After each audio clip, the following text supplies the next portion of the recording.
Christmas. That magical time of year when you're obliged to buy presents for people you don't like that much. Act happy getting cheap crappy gifts you didn't want. Spend time with people you spend most of the year trying to avoid.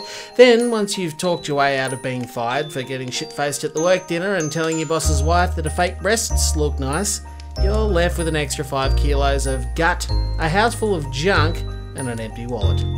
So why not do yourself a favour this Christmas and buy something for you? Something special, like some Charlie Roscoe merch.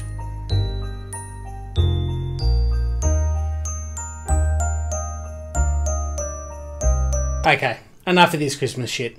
Well, actually, I did call this my Christmas special, but whatever. So what I'm actually doing for the Christmas special is called a speed comparison. And it's something you might have actually seen in real life before. They did it with a Formula 1 car and a V8 supercar as well as a road car.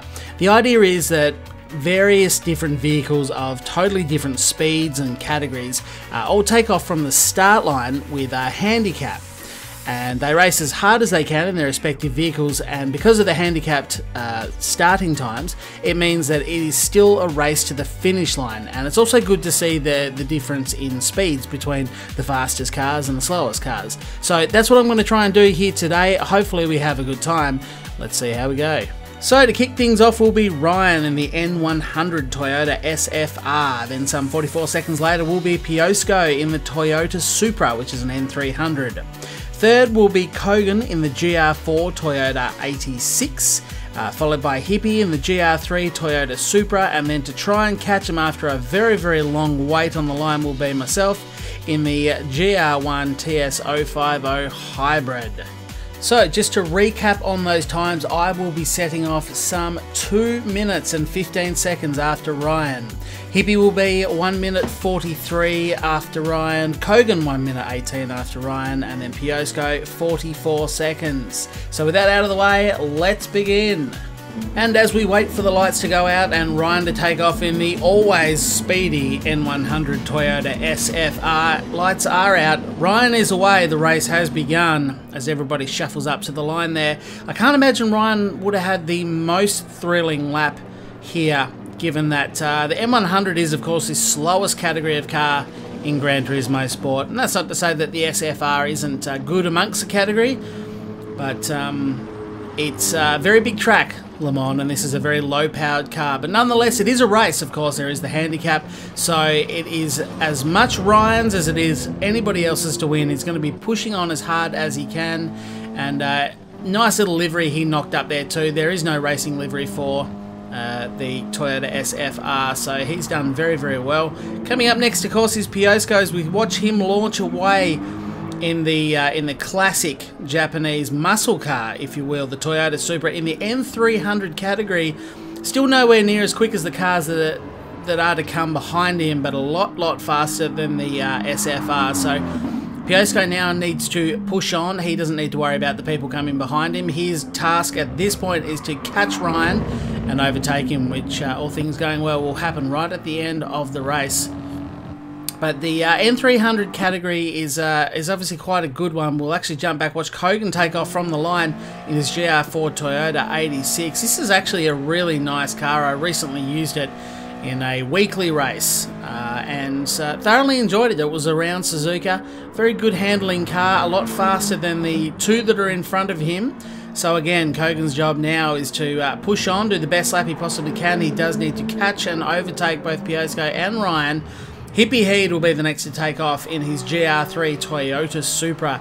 It is that much faster again than the GR4, but there's a surprisingly small gap between the two categories, so he's not going to be able to muck around, he's not going to be able to mess his lap up too much. If he wants to overtake what is now 3 cars in front of him, as he does get a little bit squirrely out of the first chicane there.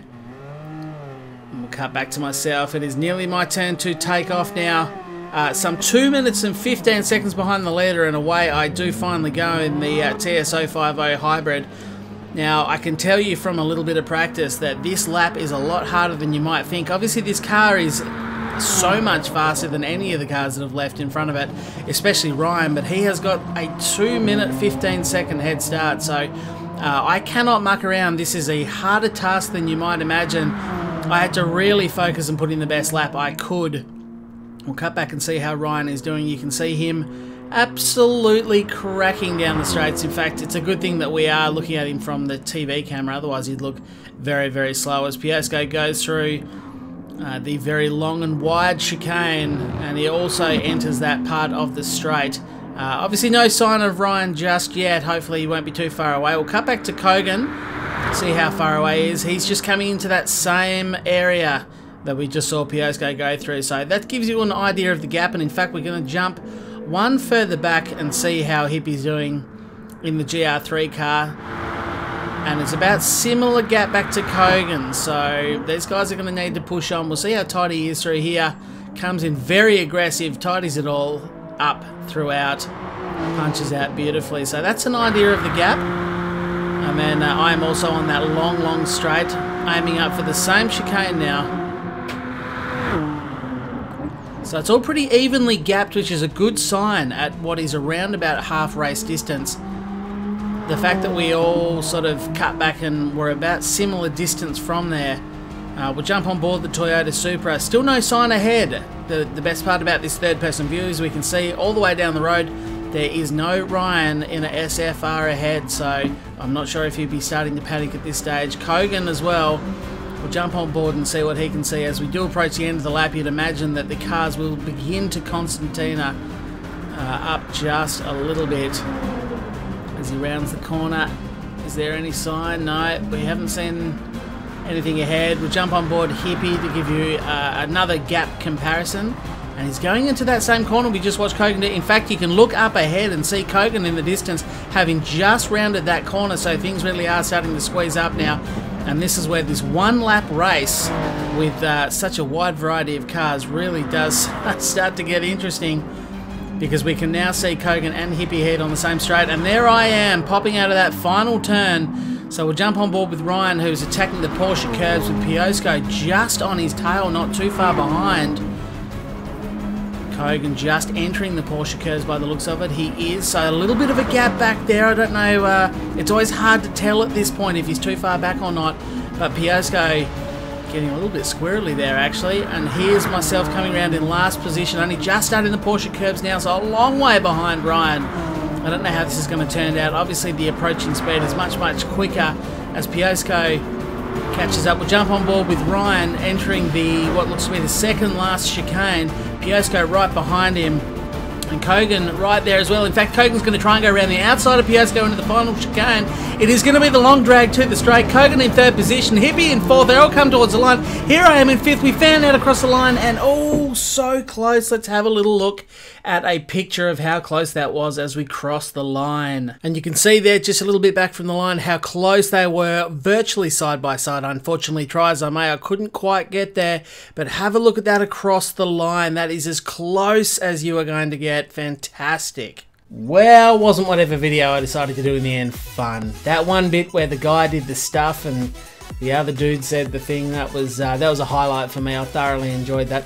But on a serious note, I actually do want to thank everyone that was involved in that video. So Hippie Head, Piasco, Kogan, Ryan, and of course myself. May as well give myself a pat on the back, because why not? That's the Christmas spirit.